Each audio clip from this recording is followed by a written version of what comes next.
राम राम हरे हरे, हरे राम हरे राम,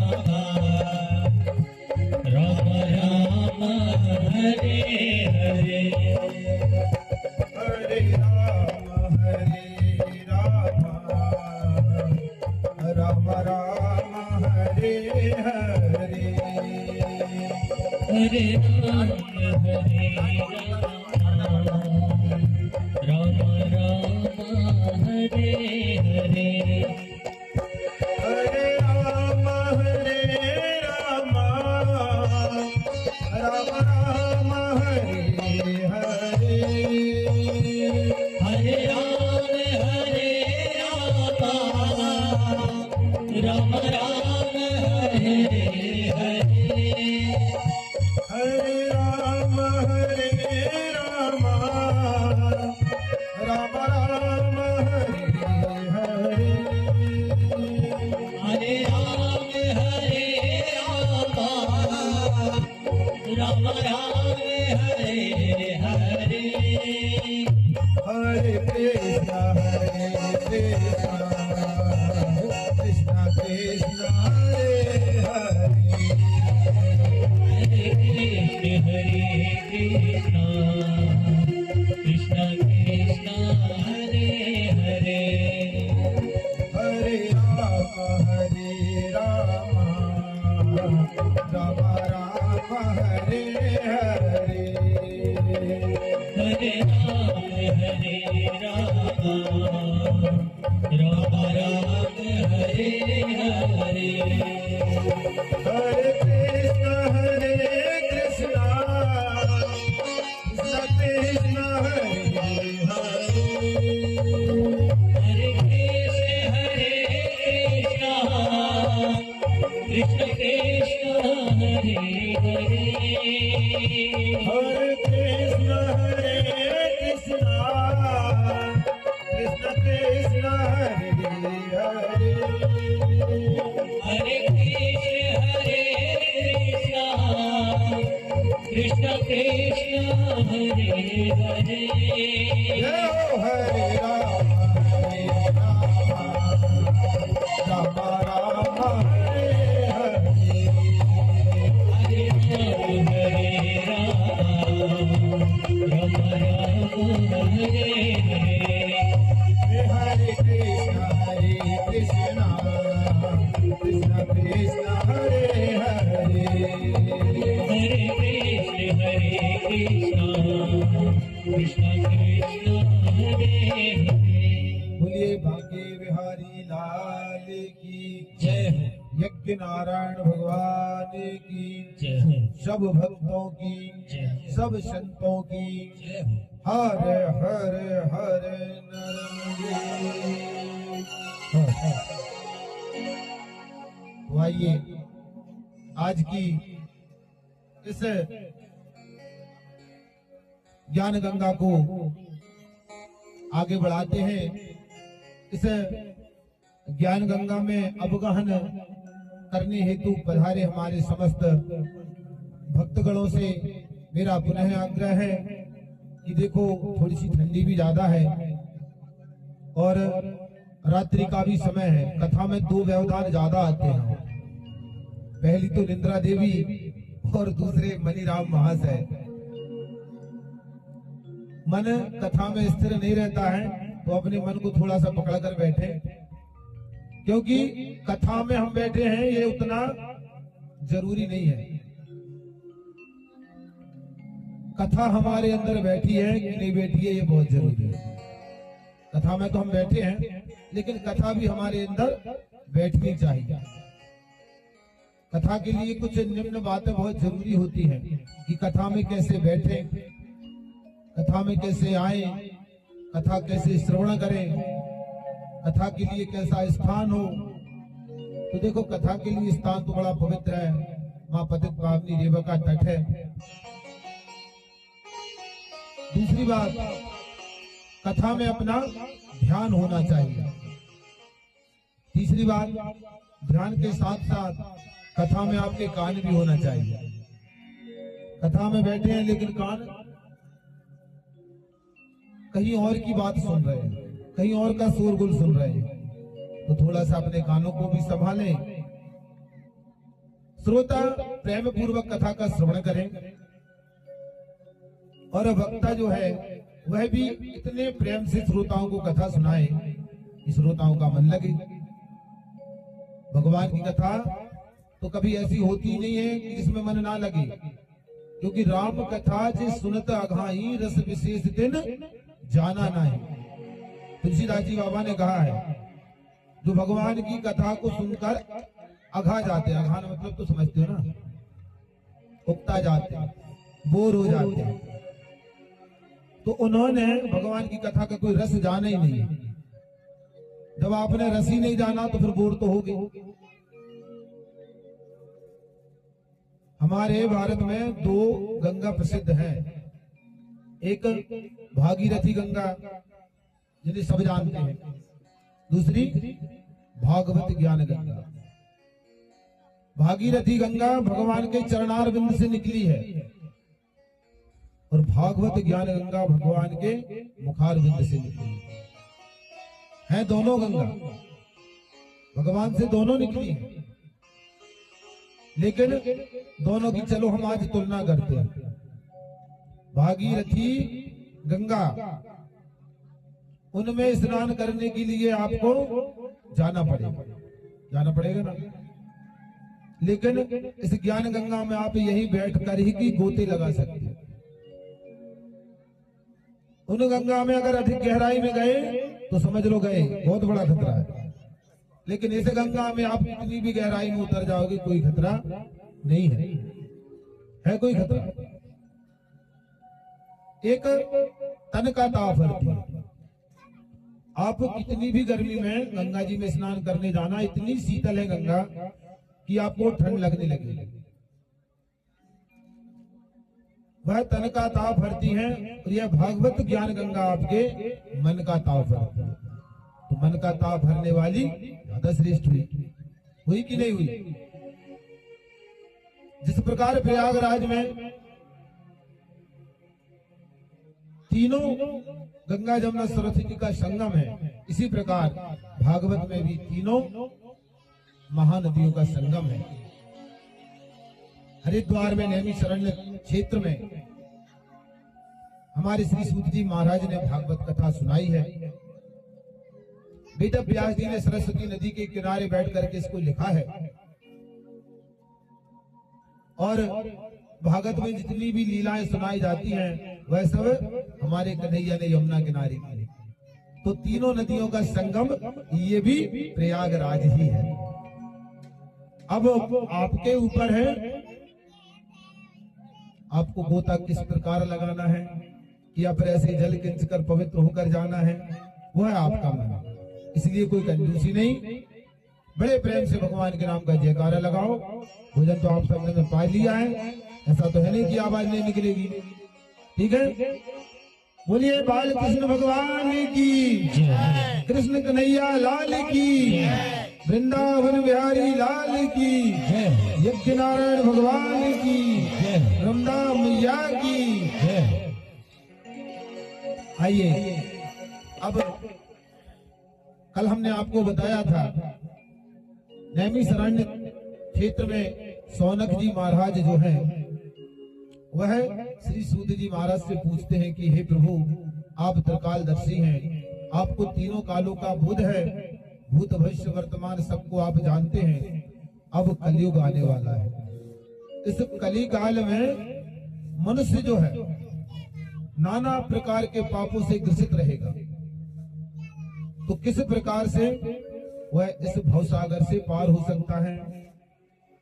तब हमारे सूत जी महाराज ने बड़ा उत्तम प्रश्न किया है। ऐसा कहते हुए सौनक जी महाराज की बहुत सराहना की और कहा कि ये जो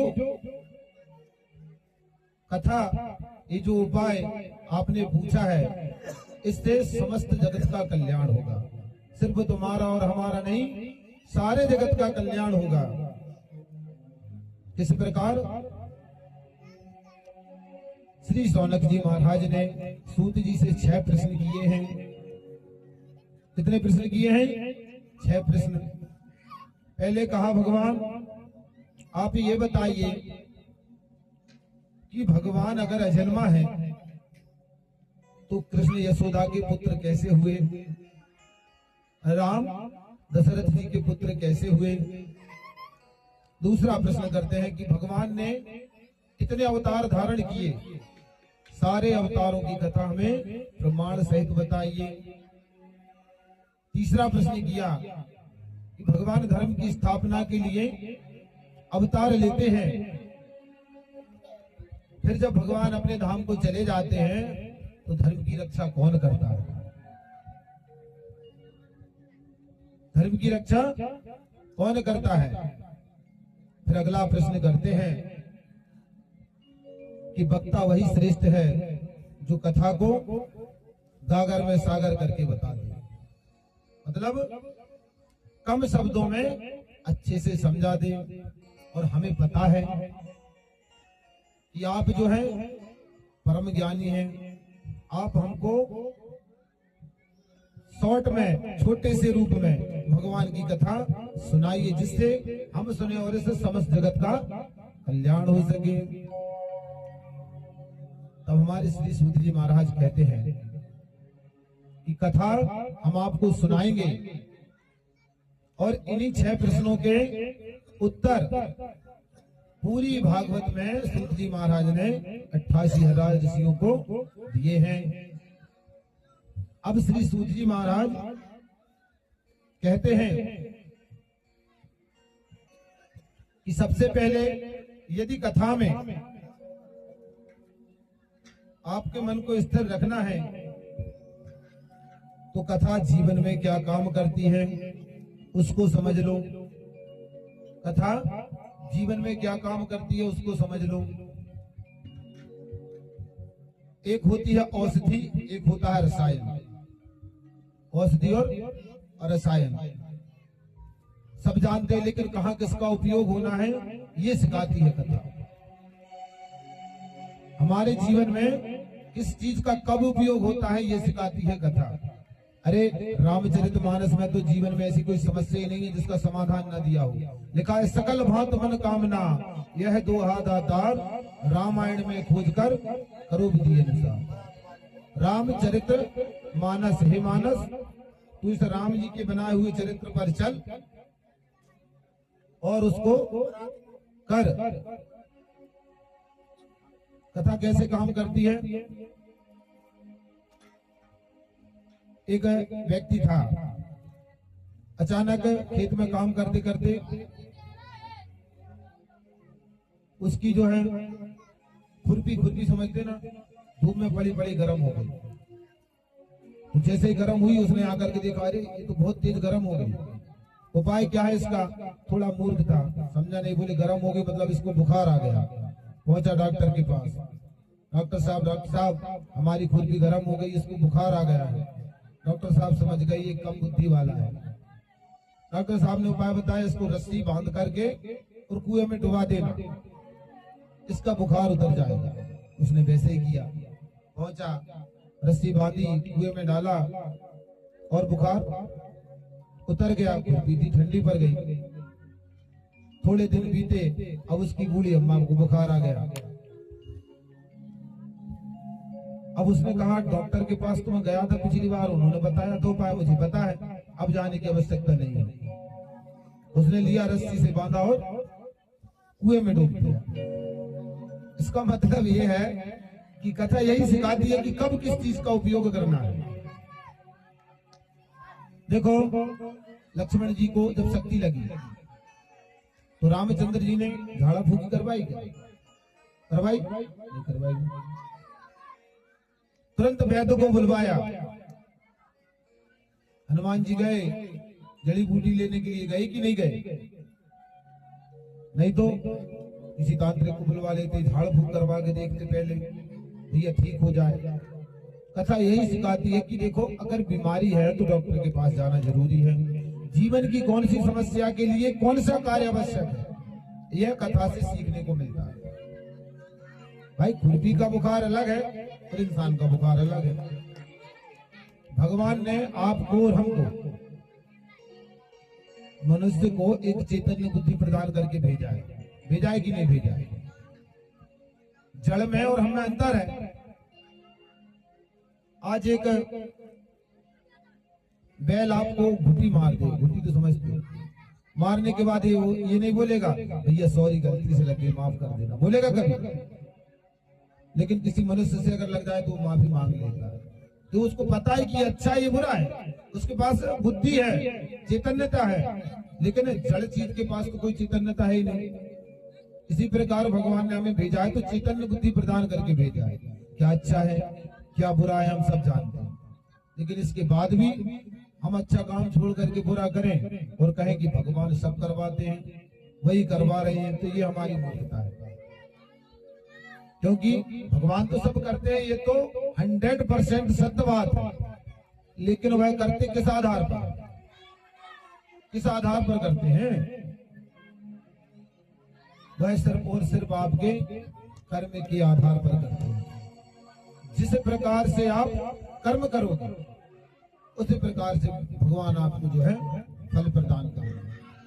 करते तो वही है सब।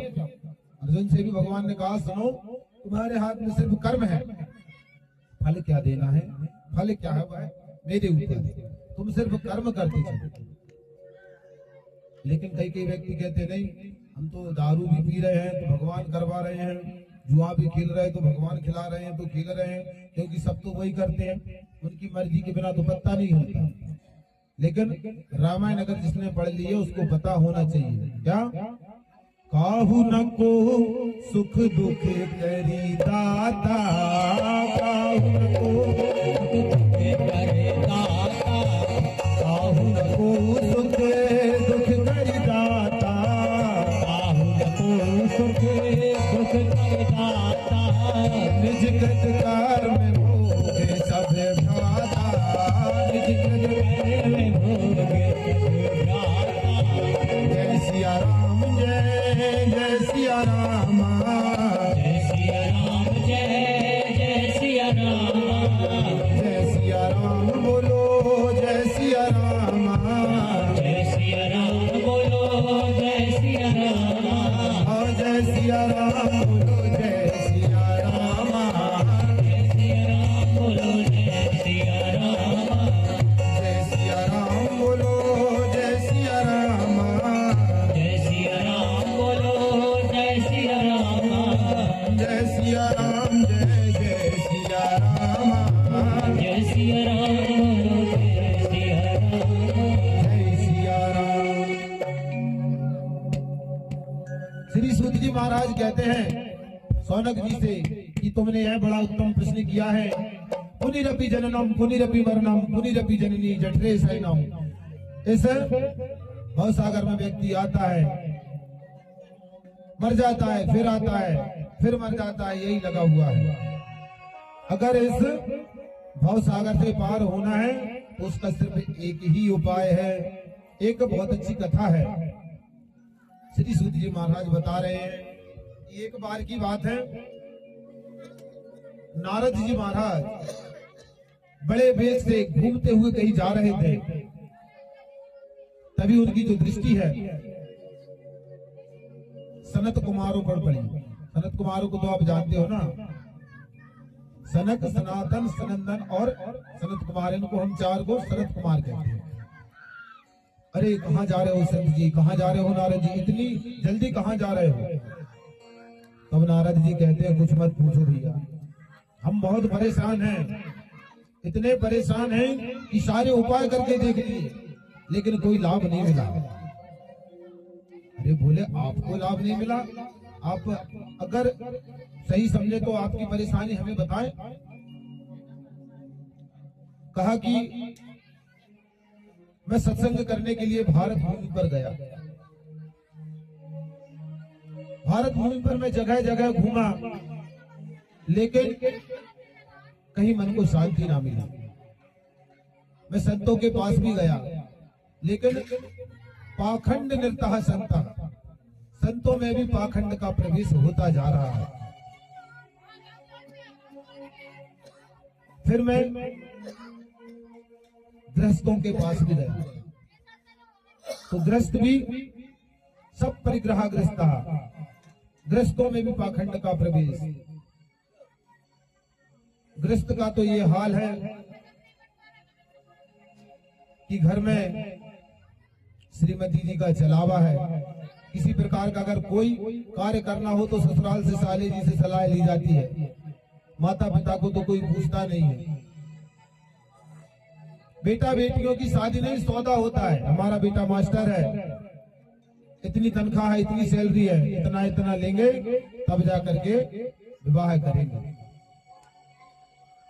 तो वह बेटी भी जब अपने घर से बहुत सारा दहेज रुपया लेकर आती है तो घर आकर के बोलती है कि हम भी इतना लेकर के आए, पैसा हम घर का काम क्यों करें। तो इस प्रकार से जो संबंध होते हैं ये संबंध नहीं, सौदा कहलाते हैं। और ऐसे जीवन बहुत लंबे समय तक नहीं चलते, ग्रस्त उनका बिगड़ जाता है। नारद जी ने कहा ग्रस्त का ये हाल देख करके मैं संतों के पास भी गया, लेकिन संतों में भी पाखंड आता जा रहा है। लोगों को इस प्रकार के गुरु पसंद हैं जो उनको किसी भी प्रकार से रोक टोक ना करे। अरे बोले हमारे गुरु जी तो बहुत अच्छे हैं, लहसुन प्याज खाने को भी मना नहीं करते हैं, 3 दिन ना नहाओ तो भी कोई फर्क नहीं है, पूजा पाठ कर लो तो भी बात कुछ नहीं, ना करो तो भी ठीक है, उनको कोई दिक्कत नहीं। हमारे गुरु जी तो बहुत बढ़िया, हमें तो ऐसे गुरु जी बहुत पसंद है।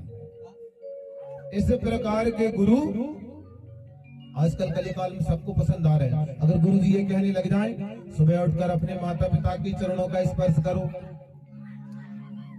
सुबह स्नान करके 1 लोटा भगवान को जल चढ़ाओ, उसके बाद भोजन ग्रहण करो, अपनों से बड़ों का आदर करो, धर्म का प्रचार प्रसार करो। इस प्रकार से अगर पाबंदियां लगा दी, लहसुन प्याज मत खाओ, मदिरा मत करो, मांस मदिरा का सेवन ना करो, तब तो गुरु जी बहुत कठिन है हमारे, हर चीज में रोक लगाते हैं। ऐसे गुरु आजकल किसी को पसंद ही नहीं आ रहे, जो हर चीज की छूट दे। हमारे गुरु तो 3 दिन वो खुद नहीं नहाते, हमको क्या बोलेंगे नहाने।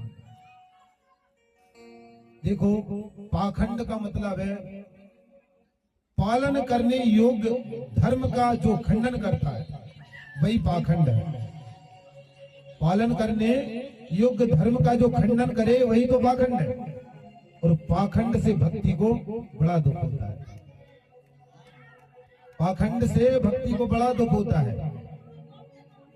अरे सज्जनता का चोला पहन करके यदि भोले वाले लोगों को आप ठगोगे तो भक्त और भक्ति दोनों बदनाम होते हैं।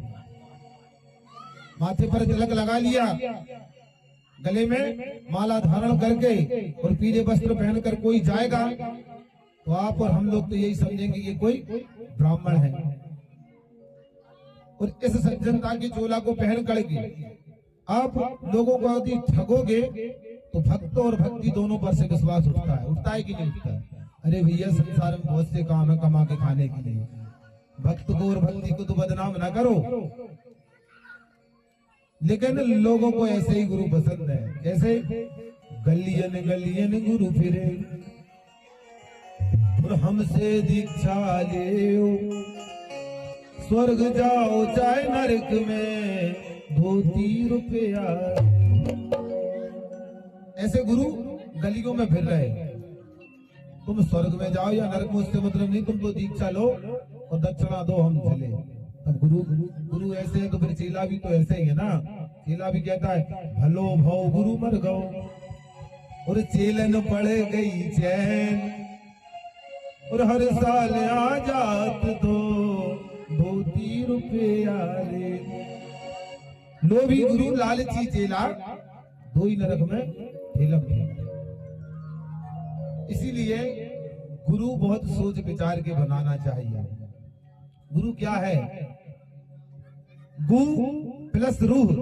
गु को कहते हैं संस्कृत में प्रकाश, रूह को कहते हैं प्रकाश, गु को कहते हैं अंधकार। जो अंधकार से प्रकाश में ला करके खड़ा कर दे उसे कहते हैं गुरु। गुरु क्या है? अरे हम अपनी बेटी का जब विवाह करते हैं तो कुल खानदान, लड़का कितना कमाता है, कैसा दिखता है, हमारी बेटी को आगे चल के दुख होगा कि नहीं होगा, उसका जीवन कैसे कटेगा, ये सारी व्यवस्था, सारी चीजें देखते कि नहीं देखते। इसी प्रकार जब हम गुरु बनाते हैं तो गुरु के हाथ में अपना पूरा जीवन सौंपते हैं। देखो, पाप और पुण्य की अति सूक्ष्म गति है, इसको समझने के लिए थोड़ी सी बुद्धि लगाने की आवश्यकता है, ऐसे नहीं आती समझ। व्यक्ति कहते हैं हम 1 साल हो गया गुरुजी पूजा करते हुए, कोई लाभ ही नहीं मिल रहा। माता जी बोली 3 साल से सोमवार उपास ही रह रही हूं, कोई लाभ ही नहीं मिल रहा है। ये पाप और पुण्य ऐसे प्रकट नहीं होते। जब आपके जीवन में अति आवश्यकता होगी तब ये इनका प्रभाव दिखाते हैं। आप और हम सुनते हैं ना, भैया 2 जन मोटरसाइकिल से जा रहे थे, चलाने वाला तो बच गया लेकिन पीछे वाला के जैसे एक्सीडेंट हो गया वो तुरंत निपट गया, तुरंत चल बसा। अरे वो चलाने वाले के भैया पुण्य आड़े हो गए। अरे तो उसके पुण्य थे तो आड़े हो गए, जिसके नहीं थे वो खुद आड़ा हो गया। जब आपको अति आवश्यकता पड़ेगी जीवन में तब पाप और पुण्य दोनों प्रकट होते हैं, ऐसे नहीं होते। इसी प्रकार गुरु जो है बहुत सोच विचार के बनाना चाहिए, क्योंकि गुरु के हाथ में हम अपने जीवन की पूरी डोर सौंपते हैं। आइए अपने अपने गुरु का ध्यान करते हैं। अघियन अघहरण देव, अघियन अघहरण देव, सद्गुरु सुखकारी। अघियन अघहरण देव, अघियन अघहरण देव सुखकारी। अघियन अघहरण देव, अघियन अघहरण देव, सद्गुरु सुखकारी। अघियन अघहरण देव, सद्गुरु सुखकारी।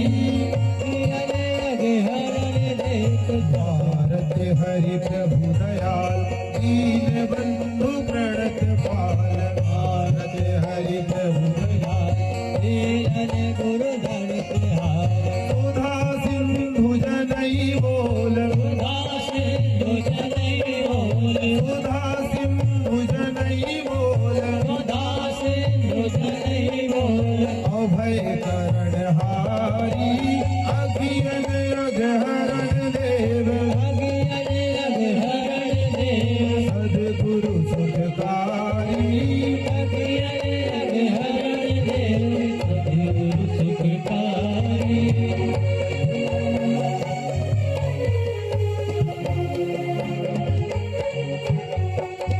मंत्र तारक भानु समा, मंत्र तारक भाग समा, मैं हरि घोर तमा। मैं हरि होर कला। मंत्र तारक भानु समा, भाग समा, मैं हरि घोर तमा। मैं हरि होर कला। ज्ञान ज्योति परम छाय, ज्ञान ज्योति परम छाय, ज्ञान ज्योति परम छाय। ज्ञान ज्योति परम छाय। अभय करण हारी, सद्गुरुयन करण देव। अघियन अघहरण देव, सद्गुरु सुखकारी।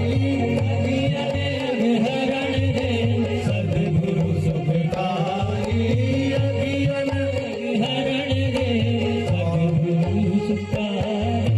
राम मेरा माय नित्य, रामायण विलय होय चारु चित्त। लय हो चारु चित्त। राम मेरा माय नित्य, विलय होय चारु चित्त। मिलन हो चारु चित्त। स्वामी सेवक स्वभाव, स्वामी सेवक स्वभाव, स्वामी सेवक स्वभाव। स्वामी सेवक स्वभाव। पंच रसन भाई। अघियन अघहरण देव, अघियन अघहरण देव, सद्गुरु सुखकारी। अघियन अघहरण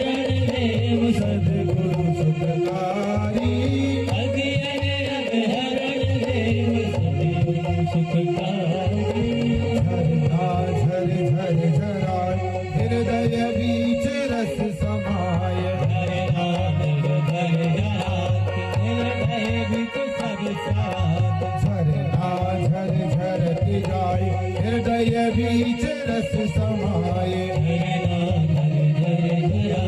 हृदय बीच रस समाये। हर सन ही हरण हार, हर सन हरण हार। हर सन ही हरण हार, हर सन हरण हार। गुरु पर सब बारी, अगियन अघहरण देव। अगियन अघहरण देव। सद्गुरु सुखकारी, अगियन अघहरण देव। सद्गुरु सुखकारी, अगियन। गुरु सुखकारी। बोलिए भाग्य बिहारी लाल की जय हो। गुरु जो आपको अंधकार से प्रकाश में ला करके खड़ा कर दे वही गुरु है। जो आपको प्रकाश से अंधकार का रास्ता बताए वो कभी गुरु नहीं हो सकता, कभी गुरु हो ही नहीं सकता। अरे ये मनुष्य जीवन बड़ी मुश्किल से मिलता है, बहुत ही दुर्लभ है। आखिर लाख 484 योनि भ्रमत जीव अविनाशी, कबहू करी करुणा नर देही, देत ईश बिन हेतु सनेही। जब 84 लाख योनियों में भटकता भटकता यह जीवात्मा भगवान से पुकार करता है, कभी जब भगवान को दया आ जाती है तब वह आपको इस मनुष्य देह में पहुंचाते हैं कि चलो भैया, बहुत प्रार्थना की तुमने, अब इस मनुष्य शरीर को धारण करके मेरी भक्ति कर लेना, तो इस आवागमन के चक्कर से मुक्त हो जाओगे। लेकिन इंसान जैसे ही पैदा हुआ, आते ही जैसे ही माया में आया, तुरंत भगवान को भूल गया। माँ मिल गई उसको। भगवान कहता है चलो भैया ठीक है, हमको तो तुम भूल गए, लेकिन अब इस माँ की ही सेवा कर लेना तो भी तुम्हारा उद्धार कर दूंगा। थोड़े बड़े हुए, माँ बाप भी छूट गए, शादी हो गई, अब तो श्रीमती जी आ गई, भगवान की याद नहीं आई। अरे ये कली काल में आपको आयु भी कितनी गई है, सिर्फ और सिर्फ 100 वर्ष की, जिसमें हम एक दिन और एक रात को मिलाते हैं तब जाकर के एक दिन होता है। रात को हम सो जाते हैं तो 50 साल तो हमारे सोने में निकल गए। 14-15 साल बाल अवस्था रहती है, वैसे ही बोध नहीं होता है, नहीं होता है ना, कहाँ बोध हो पाता है। थोड़े बड़े होते हैं, विवाह हो जाता है, तब बोध आता है, घर गृहस्थी का भार हमारे ऊपर आ जाता है। अब 40 के बाद वैसे इंद्रियां स्थिर होने लगती हैं, हाथ पैर काम नहीं करते हैं, कथा में बैठते हैं तो पैर दर्द कर रहे हैं, तीर्थ यात्रा करने के लिए जा रहे हैं तो पता चला ब्लड प्रेशर हाई हो रहा है, शुगर की बीमारी है, टेबलेट खाना भूल गए तो परेशानी हो गई। तो थोड़ा समय है, भगवान का भजन आप इस, जब तक आप स्वस्थ हो, जब तक आपके हाथ पैर चल रहे हैं, जब तक आपकी जिह्वा चल रही है, क्योंकि भगवान के भजन के बिना इस शरीर की मुक्ति असंभव है, हो ही नहीं सकती। हर चीज के लिए बताया हमारे तुलसीदास जी बाबा। आंखों के लिए क्या कहा है? नैनन संत दर्श नहीं देखा, लोचन मोर पंख कर लेखा। दर्श नहीं देखा, लोचन मोर पंख कर लेखा। सिर के लिए कहा है, मस्तक के लिए, दे सिर कटी तू भी समतूला, दे सिर कटी समतूला। सेना नमत हरि गुरु पद मूला, सेना नमत हरि गुरु पद मूला। हृदय के लिए कहा है, छाती के लिए, छाती के लिए क्या कहा है? कठोर कठोर निडोर कठोर सोई छाती, सुनी हरि चरित न जो हर साथी। बोलिए वृंदावन बिहारी लाल की जय हो। कानों के लिए कहा है, जिन हरि कथा सुनी नहीं काना, श्रवण रंद अहि भवन समाना। अहि यानी सर्प, जिन कानों ने भगवान के, अपने कानों से जिसने भगवान की कथा नहीं सुनी, उनके कान सर्प की बिल के समान है। जिन नेत्रों से भगवान का दर्शन नहीं किया, वो नेत्र मोर पंख में एक नकली आंख पड़ी रहती है, अपन देखा है, उस नकली आंख के समान है। और भगवान का चरित्र सुन करके जिस हृदय में रोमांच नहीं आता, प्रेम नहीं आता, वह हृदय कठोर है, निठुर है। कहा है हर चीज के लिए भगवान ने बताया है। भाई जितना भी आप कमा रहे हो, ऐसा नहीं कि आपने एक महीने में कमाया 10,000 रुपए और 10,000 दान करके गुरुजी को और बैठ गए। ये दान नहीं कहलाता। रोका है, आगे कथा आएगी महाराज बलि की, रोका है। शुक्राचार्य ने बताया है, सुनो ऐसे दान करने से कोई मतलब नहीं जिसमें तुम्हारा ही सब कुछ लुट जाए। लोग इसकी निंदा करेंगे, प्रशंसा नहीं करेंगे। अरे जितना था सब दे दिया, खुद पता चला अपने पास कुछ नहीं छोड़ा। दान कैसा करना चाहिए? आपने अगर महीने में 10,000 कमाए हैं तो उसके 5 हिस्से करो। पहला हिस्सा धर्म में लगाओ, दूसरा अपने घर परिवार में लगाओ, तीसरा कुछ अपने ऊपर भी खर्च करो। अपने भी शौक होते हैं ना, जिन माताओं के तो बहुत होते हैं। कुछ हिस्सा अपने स्वजन परिवार वालों के लिए भी बचा के रखो, क्योंकि जब आप देने योग्य हो जाओगे, जब आप इस प्रकार के पद पर पहुंच जाओगे कि आपसे कोई उपेक्षा करने लगे, तो हमारे रिश्तेदार जो संबंधी रहते हैं उनके हृदय में एक कामना बन जाती है कि चलो यार, हमारे जो रहता है ना, बहन के अंदर रहता हमारा भैया अच्छा कमाने लगा है, अब बालिका की शादी करेंगे तो कुछ मदद वो जरूर करेंगे। तो इसी प्रकार से अपने स्वजनों की मदद भी करना चाहिए। कुछ हिस्सा उसके लिए बचा के भी रखो, और कुछ हिस्सा थोड़ा सा अपने पास सेव करके भी चलो, पता नहीं कब जरूरत पड़ जाए। इस प्रकार से अपने धन को खर्च करो।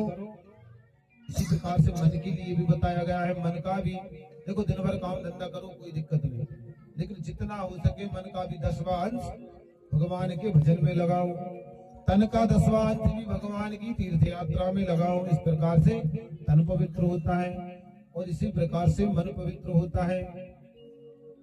इस प्रकार से समझाया। कौन समझा रहे हैं? भूल गए आप लोग कथा? कौन बता रहे हैं बात? नारद जी बता रहे हैं सनत कुमारों को कि मैं धरती पर गया कली काल में, नाना प्रकार के पाखंड को मैंने देखा।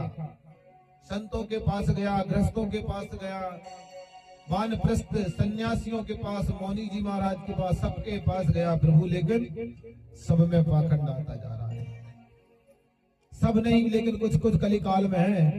त्यागी जी हैं पैसे वाले, सन्यासी के महल बने, और अब हम किससे शिक्षा ले जब मौनी जी चिल्लाते हैं।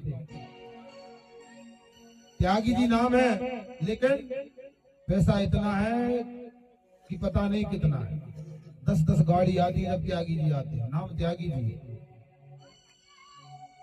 सन्यासी का मतलब जो वन में रहकर भगवान की भजन करता है, लेकिन सन्यासी के कलिकाल में महल बने हैं और नाम है मौनी जी, लेकिन वह चिल्ला रहे हैं।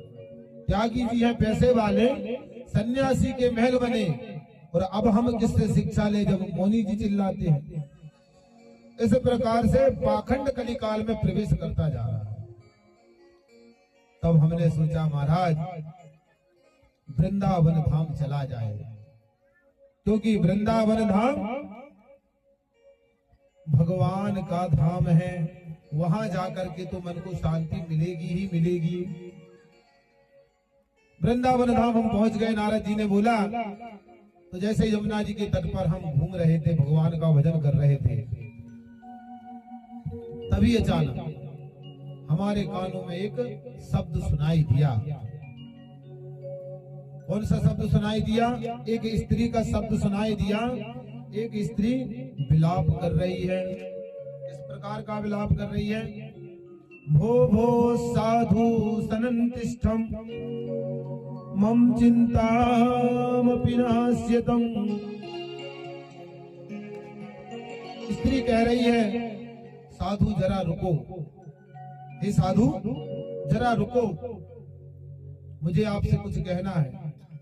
भो भो साधु सनंतिष्ठम मम चिंतामपि नास्यम दर्शनम तव लोकस्य स्वार्थम गहरम परम। हे साधु जरा रुक करके मेरी पुकार सुनो। नारद जी के कानों में जैसे ही आवाज आई, पीछे मुड़ के देखा, अरे किसी स्त्री की रोने की आवाज है। तुरंत पहुंच गए, देखा एक स्त्री की गोद में दो बालक मूर्छित अवस्था में पड़े हैं। नारद जी ने पूछा कि हे देवी आप कौन हैं? और ये आपकी गोद में जो दो पुरुष पड़े हैं ये कौन है? तो वह स्त्री हाथ जोड़कर कहती है, महाराज मैं भक्ति हूँ, मैं भक्ति हूँ। कर्नाटका दक्षिण भारत में मेरा जन्म हुआ, कर्नाटका में पली बड़ी, महाराष्ट्र में मेरा बड़ा लालन पालन हुआ, लेकिन जहां भी मैं रही वहां मैं लोगों में पाखंड आता जा रहा। उस पाखंड से परेशान होकर के मैं वृंदावन धाम आ गई, क्योंकि वृंदावन धाम क्या है? हमारे तीर्थों का राजा कौन है? तीर्थों का राजा कौन है? प्रयागराज। वृंदावन नहीं, प्रयागराज। प्रयागराज को जितने भी तीर्थ हैं सब कर देते हैं, कर मतलब टैक्स, लेकिन वृंदावन धाम टैक्स नहीं देता। प्रयागराज पहुंच गया भगवान के पास, बोले प्रभु हमारी ऐसी बेइज्जती करानी थी तो फिर हमको राजा क्यों बनाया? बोले क्यों, क्या हो गया? अरे बोले सारे कर्म को टैक्स देने के लिए आते हैं, कर देने के लिए आते हैं, लेकिन ये वृंदावन नहीं आता। भगवान ने बोला भैया तुमको सब तीर्थों का राजा बनाया है, लेकिन वृंदावन मेरा घर है, मेरे घर का थोड़ी ना राजा बनाया है। जब प्रलय हो जाता है तो वृंदावन का लय नहीं होता है, क्योंकि वृंदावन की बहुत बड़ी महिमा है। वहां पर भगवान साक्षात बसते हैं। ऐसी महिमा है वृंदावन धाम की कि सावरे को दिल में बसा कर तो देखो, सावरे को दिल में बसा कर तो देखो, एक बार वृंदावन में आकर तो देखो,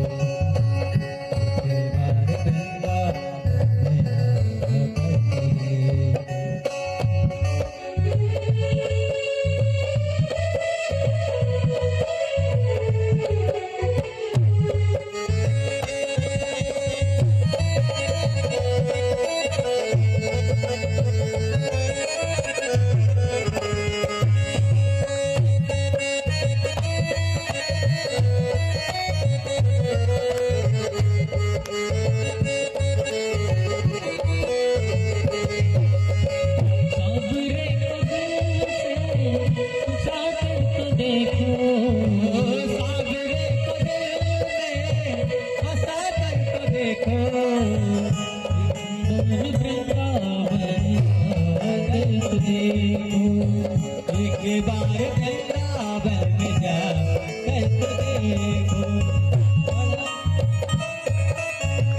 बड़ा ही दयालु है भाग्य बिहारी, बड़ा ही दयालु है भाग्य बिहारी, बड़ा ही दयालु है भाग्य बिहारी, बड़ा ही दयालु है भाग्य बिहारी।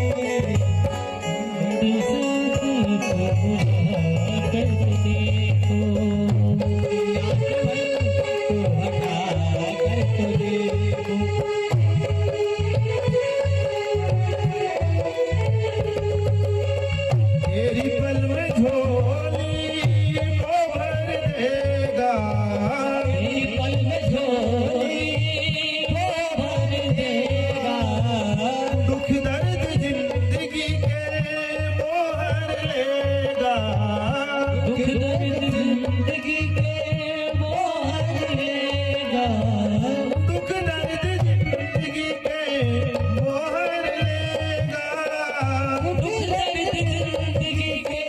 वो हरिएगा। चौखट पे दामन फैला कर तो देखो, चौखट पे दामन फैला कर तो देखो, एक बार वृंदावन आकर तो देखो, एक बार वृंदावन आकर तो देखो। आगे बिहारी भक्तों के दिलदार सदा लुटाते हैं कृपा के भंडार, आगे बिहारी भक्तों के दिलदार सदा लुटाते हैं कृपा के भंडार। आगे बिहारी भक्तों के दिलदार सदा लुटाते हैं कृपा के भंडार, आगे बिहारी भक्तों के दिलदार सदा लुटाते हैं कृपा के भंडार। आगे बिहारी भक्तों के दिलदार सदा लुटाते हैं कृपा के भंडार, आगे बिहारी भक्तों के दिलदार सदा लुटाते हैं कृपा के भंडार। आगे बिहारी भक्तों के दिलदार सदा लुटाते हैं कृपा के भंडार। आगे बिहारी भक्तों के दिलदार सदा लुटाते हैं कृपा के भंडार। बोलिए बाके बिहारी लाल की। जय हो। इस प्रकार से भक्ति देवी ने अपना सारा दुखड़ा जो है नारद जी को सुना दिया। तब नारद जी ने एक प्रण लिया मन में कि तुम चिंता मत करो, तुम्हारे और तुम्हारे इन दोनों पुत्रों का जो दुख है वो मैं दूर करूंगा। नारद जी ने समस्त नाना प्रकार के वेद पुराण जितने उनको आते थे सब सुना दिया। जितना प्रयास नारद जी पे बन पड़ा पूरा कर लिया, लेकिन भक्ति ज्ञान और वैराग्य का दुख दूर नहीं हुआ। लेकिन नारद जी वचन दे चुके थे और संत का वचन कभी मिथ्या नहीं होता। और नारद जी का तो एक बड़ा विचित्र गुण है, यदि किसी को नारद जी मिल गए तो समझ जाना कि उसको भगवान मिल गए। नारद एक ऐसे संत है, अगर उनका दर्शन आपको हो गया तो निश्चित है कि भगवान का दर्शन होगा ही। नारद जी ने अपनी तरफ से बहुत प्रयास किया लेकिन असफल रहे। तब भक्ति देवी से कहा कि तुम चिंता मत करना, किसी भी उपाय से कोई भी उपाय तो होगा, तुम यही ठहरना, मैं अपने पिता ब्रह्मा के पास जाता हूँ, उनसे उपाय पूछ करके आऊंगा और तुम्हारे इस दुख का निवारण अवश्य करूंगा। तो ब्रह्मलोक के लिए नारद जी जा रहे थे, तभी बीच में अचानक सनत कुमार मिल गए। अब सनत कुमार को जब इस प्रकार की सारी कथा सुनाई नारद जी ने, तब सनत कुमार बोले कि ब्रह्मा जी के पास जाने की आपको आवश्यकता नहीं है। भक्ति और ज्ञान वैराग्य का जो दुख है वह दूर करने का उपाय सिर्फ एक ही है। बोले कौन सा? बोले श्रीमद् भागवत साप्ताहिक ज्ञान यज्ञ। अरे बोले हमने नाना प्रकार के वेद आदि वेदों का पाठ कर दिया, कई उपाय कर लिए, उनसे कुछ फर्क नहीं पड़ा, तो इस भागवत से कैसे कुछ फर्क पड़ जाएगा। तब सनत कुमारों ने समझाया, कहा सुनो, वेद जो है वह कल्प वृक्ष है। वेद क्या है? कल्प वृक्ष, और भागवत उनका फल है। तो आप ये बताओ, वृक्ष मीठा होता है कि फल मीठा होता है? वृक्ष मीठा होता है कि फल मीठा होता है? फल मीठा होता है ना। और कैसा फल है भागवत? जो ऊपर से आया लेकिन सुख मुखाद मिल जाए, मतलब सुख आने होता है तोता। तोता अगर किसी फल में मुंह मार दे तो समझ जाना कि वह मीठा है। तोता कभी खट्टे फल में अपनी चोंच नहीं मारता। भागवत किसने सुनाई है? सुखदेव जी महाराज। किसको? परीक्षित को। चतुर श्लोक की भागवत ब्रह्मा जी ने नारद जी को सुनाई। उन 4 श्लोकों की भागवत नारद जी ने जो है वेद व्यास जी को सुनाई है, और उन्हीं वेद व्यास जी महाराज ने उस 4 श्लोकों की भागवत को विस्तार करके लिखा है। तो कहा कि ये साप्ताहिक ज्ञान यज्ञ आप जो कह रहे हैं इसको करेंगे कहाँ? कहा इसको करने के लिए हरिद्वार नैमी शरण से अच्छी तो कोई भूमि हो ही नहीं सकती। पहुंच गए, नारद जी पहुंच गए, सनत कुमार वक्ता बन गए, नारद जी श्रोता बन गए। देखो भागवत का नियम है, भागवत में हमेशा सपत्नी बैठना चाहिए, मतलब पत्नी के सहित बैठना चाहिए। हर कार्य में पत्नी बाईं तरफ होती है, लेकिन भागवत जब भी आप करवाते हैं सुनते हैं तो पत्नी का जो स्थान है वो दाईं तरफ है। इस तरफ है, दाईं तरफ। अब नारद जी तो है सन्यासी, उनका तो विवाह नहीं हुआ, तो अकेले ही बैठ गए। 3 आसन और लगा दी, आकर के भक्ति ज्ञान और वैराग्य भी विराजमान हो गए। बड़ी सुंदर कथा संत कुमारों ने साप्ताहिक ज्ञान की कही। इससे भक्ति ज्ञान और वैराग्य का जो दुख था वह दूर हो गया। तब सनत कुमारों ने नारद जी से कहा कि देखो कथा सुनो, अच्छी बात है, कथा सुनते हुए यदि मन में कोई प्रश्न हो तो जब कथा को व्यास जी विराम दे, गुरु जी विराम दे, तब आप उसको पूछ सकते हो। पूछना चाहिए। अगर आपके मन में कोई विचार आया है, कोई शंका रह गई है या कोई प्रश्न आ गया, अरे महाराज जी ने कथा तो सुना दी लेकिन हमको तो यार ये बात समझ में ही नहीं आ पाई, तो आप उसको पूछ सकते हो, कोई दिक्कत नहीं है। लेकिन कब? जब कथा विराम हो, जब कथा विराम हो तब आप पूछ सकते हो। जब कथा का विराम हुआ तो नारद जी महाराज ने भी हाथ जोड़ करके एक प्रश्न पूछ दिया। कहा कि मेरे मन में कोई शंका नहीं है, लेकिन यदि आपकी आज्ञा हो, यदि आपकी आज्ञा हो तो आपसे एक छोटा सा निवेदन है। सनत कुमार बोले बिल्कुल पूछो, कोई दिक्कत नहीं है, क्योंकि श्रोता का ये धर्म है, यदि कोई बात समझ में नहीं आई है तो है वक्ता से पूछ ले। तो नारद जी ने भी पूछा, कहा भक्ति ज्ञान और वैराग्य को भागवत सुन करके मुक्ति मिल गई, उनका दुख दूर हो गया, ये तो ठीक है। कोई सदाचार व्यक्ति भागवत सुन करके मुक्त हो जाता है, ये भी ठीक है। कोई ज्ञानी व्यक्ति भागवत सुन करके तर जाता है या तर रहा है, वो भी ठीक है। लेकिन मेरा प्रश्न ये है, कोई पापी आत्मा, नीच प्रवृत्ति का व्यक्ति जिसने अपने जीवन में पाप ही पाप किए हों, क्या वह भी भागवत सुन करके मोक्ष पा सकता है? तब सनत कुमार कहते हैं कि जिसने अपने जीवन भर पाप किया हो, कभी कोई पुण्य का कार्य ना किया हो, यदि वो व्यक्ति मर भी जाए, जिंदा है तो ठीक है, यदि मर भी जाए और उसके नाम से यदि भागवत करवा दी जाए तो उसको मोक्ष प्राप्त होता है। नारद जी कहने लगे, ये बात हमारी समझ में थोड़ी सी आई नहीं, कृपया कर आप बताएं। तब सनत कुमार बोले, हम आपको एक कथा सुनाते हैं। क्या सुनाते हैं? कथा सुनाते हैं। कंचनपुर नगर में तुंगभद्रा नदी के किनारे एक बहुत ही धर्मपरायण ब्राह्मण रहा करते थे, जिनका नाम था आत्मदेव। क्या नाम था? आत्मदेव। आत्मदेव बड़े सदाचार, संतोष और धर्मनिष्ठ ब्राह्मण थे। कोई लोभ नहीं, कोई लालच नहीं, बढ़िया पूजन पाठ करते, विद्वान भी थे और अपने जीवन का यापन बढ़िया चलाते थे। सारी सुख सुविधाएं पंडित जी के यहाँ पर मौजूद थी, सारी सुख सुविधाएं। सिर्फ कमी थी तो एक चीज की कि कोई पुत्र नहीं था। इससे पंडित जी बड़े दुखी रहा करते थे। अब पुत्र क्यों नहीं था, उसका भी एक कारण था कि उनकी जो पत्नी थी उनका नाम था धुंधली देवी।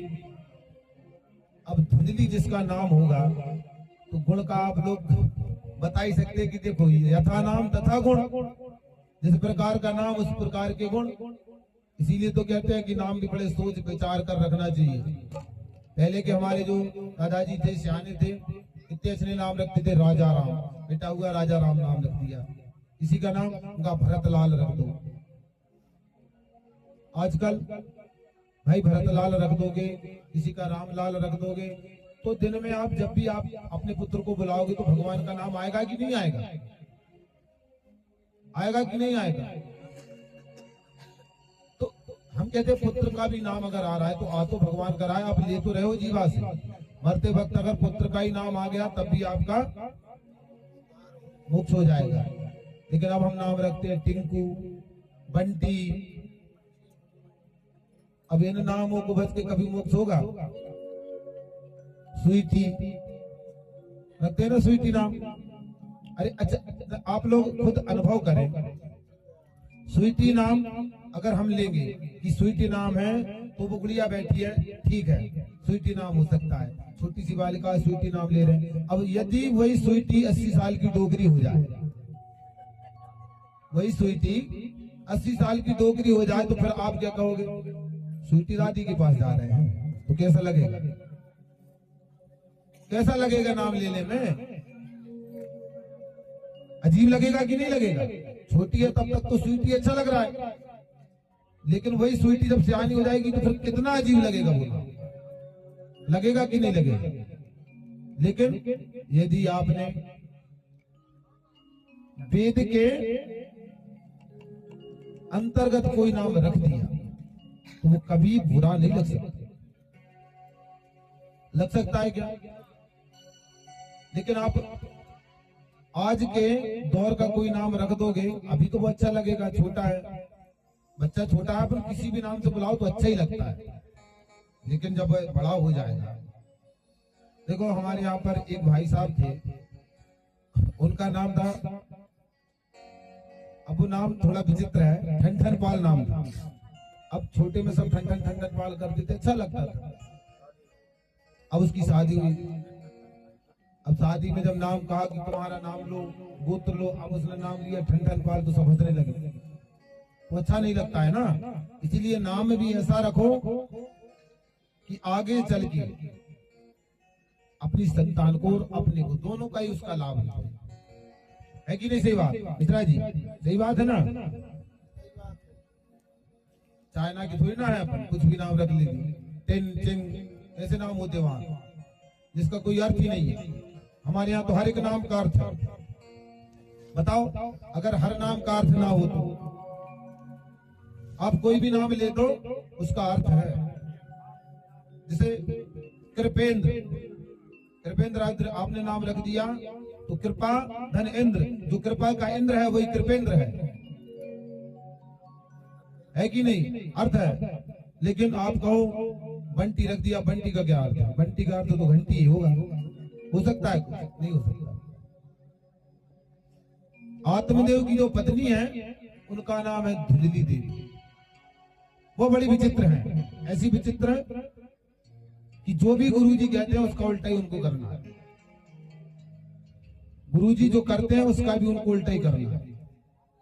गुरुजी धर्मनिष्ठ हैं, सुबह उठते हैं, पूजा पाठ करते हैं, स्नान करके भगवान को भोग लगाते हैं, फिर खुद भोजन ग्रहण करते हैं। धुंधली इससे विपरीत चलती है, देर से उठती है, स्नान नहीं करती, बिना स्नान करे भोजन बन रहा है, बिना स्नान करे भोजन पा रही है। सारे आचरण विपरीत है।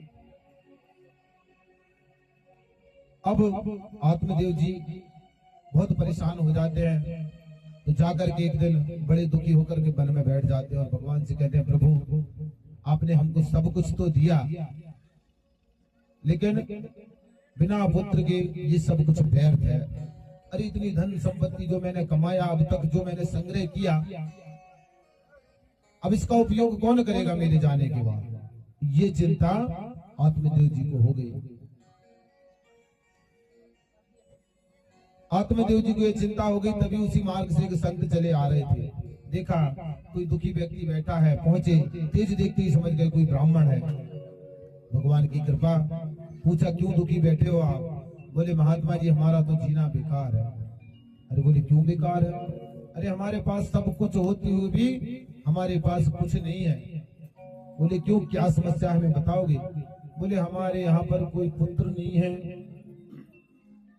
संत जी बड़े जोर से हंसे। अरे बोले पुत्र के लिए इतने क्यों रो रहे हो? अरे बोले पुत्र के बिना ये हमारी जितनी हमने संपत्ति कमाई है, जितना हमारे पास सब कुछ है, इसका उत्तराधिकारी कौन होगा? अरे बोले सुनो तुम्हारे यहाँ पुत्र नहीं बहुत अच्छा है। बोले क्यों? बोले जिनके यहाँ पुत्र है वो भी रो रहे हैं। ऐसा नहीं है कि जिनके यहाँ पुत्र वो बड़े खुश हैं। तुम अभी बहुत सुखी हो, भगवान का भजन करो, मोक्ष हो जाएगा, पुत्र होगा। अभी इतनी माया में फंसे हो, फिर और फंस जाओगे। पुत्र यदि हो तो कैसा हो? जननी जन तो भक्त जन, यादाता यासू, ना तरु तो देवांज भली, वृथा गमायोनु। पुत्रवती जग में है वही, रघुपति भगत जासु सुत होई। यदि भगवान का भक्त आपका पुत्र है तब तो आपका पुत्र जनने का मतलब निकला, वरना पुत्र को पुत्र तो काधन संचय, और पुत्र सुपुत्र तो काधन संचय। अरे बोले जिनके यहाँ पुत्र हैं वो भी बड़े दुखी हैं। तुम्हारे यहाँ नहीं है, बाल ना बच्चे, सबसे अच्छे स्वतंत्र हो, बढ़िया भगवान का भजन करो, टेंशन फ्री रहो, इस चिंता को छोड़ो, भगवान का चिंतन करो। क्योंकि चिंता जो है सर्वनाश कर देती है, वो चिंतन जो है वह भवपार कर देता है। चिंता क्या है? टेंशन, इंग्लिश में कहते हैं टेंशन। टेन मतलब 10, सन मतलब सूर्य। अरे एक सूर्य का ताप इतना होता है, और जो टेंशन बनाता है उसके अंदर 10 सूर्यों का ताप होता है उसके माइंड में, तो कितना नहीं जलता होगा वो। कहते हैं ना टेंशन। इसलिए चिंता छोड़ करके भगवान का चिंतन करो। लेकिन व्यक्ति चिंतन विंतन तो कुछ नहीं करता, चिंता बहुत करता है। इसी प्रकार आत्मदेव भी बड़े दुखी, बोले नहीं वो कुछ नहीं, हमें तो पुत्र चाहिए, मतलब चाहिए। संत जी ने फिर समझाया, तो देखो भगवान ने तुमको सब कुछ दिया है। भगवान इस प्रकार हमको, आपको, सबको जो जितना जिस चीज का पात्र है उसको उतना देते हैं। भाई हमारा पात्र जितना बड़ा है, जैसे बारिश हुई, आपके पास इतना बड़ा पात्र है तो उतना जल आप स्टोर कर पाओगे, उसमें कर पाओगे कि नहीं? किसी के पास छोटा है उसके पास कम जल होगा। अपने पात्र के ऊपर निर्भर करता है कि हम कितनी एकत्रित उस चीज को कर सकते हैं। जिस प्रकार हम कथा बोल रहे हैं, आप लोग सुन रहे हो, लेकिन कथा का प्रभाव सबके ऊपर एक जैसा नहीं पड़ने वाला। पड़ेगा क्या? एक स्कूल की एक क्लास में एक मास्टर जी सब बच्चों को एक जैसा सबक पढ़ाते हैं, लेकिन उसमें से कुछ बच्चे बड़े एक्सपर्ट और होशियार होते हैं, कुछ बच्चे गधा होते हैं। होते कि नहीं होते?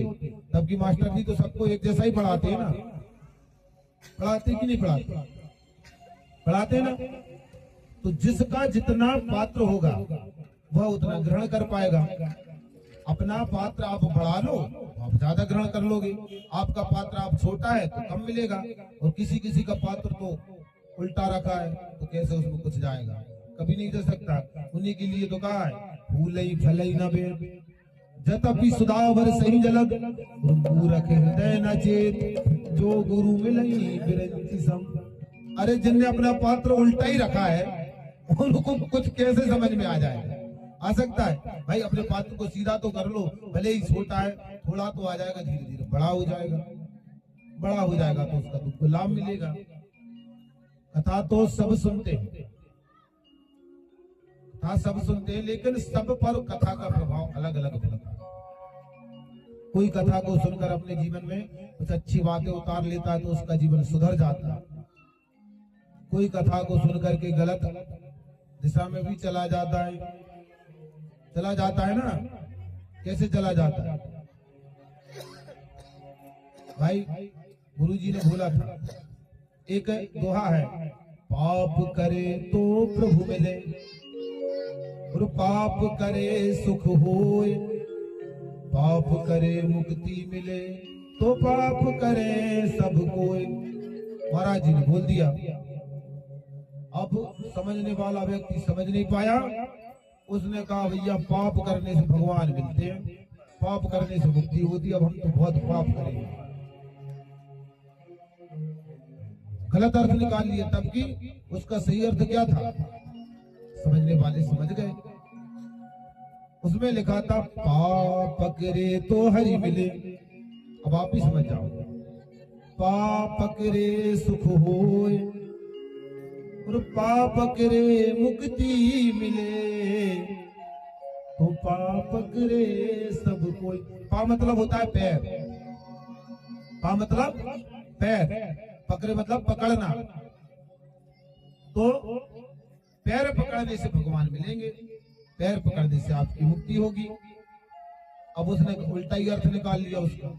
इसी प्रकार जब तक कोई बात समझ में ना आए तो उसका उल्टा अर्थ नहीं निकालना है, पूछ लेना है।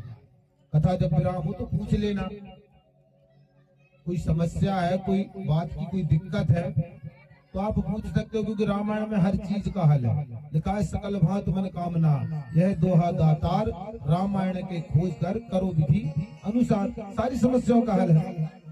लेकिन इंसान थोड़ा सा वैभव पा लिया भगवान की भक्ति में। जैसे ही आप लगोगे तो सबसे पहले तो भगवान, बाद में पहले देवता व्यवधान डालते हैं।